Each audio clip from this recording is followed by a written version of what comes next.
Te respondo, no tengo nada que reprochar, al contrario.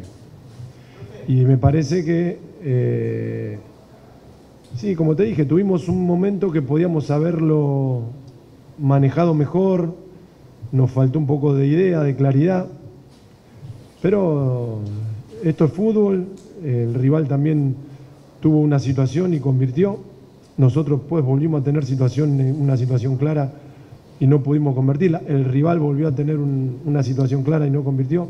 Fue un partido muy parejo y el resultado creo que demuestra eso. Hoy vino un plantel súper competitivo con figuras de renombre como Lucas Barrios, jugador de selección y bueno, muchos jugadores también que por algo están en el plantel de Gremio y bueno, indudablemente que para nosotros no es el mejor resultado, pero estamos muy bien. El partido de allá, a tu pregunta, creo que va a ser de similares características, pienso. Partido donde nosotros obviamente estamos en igualdad de condiciones con ellos por los mismos puntos que tenemos en la tabla.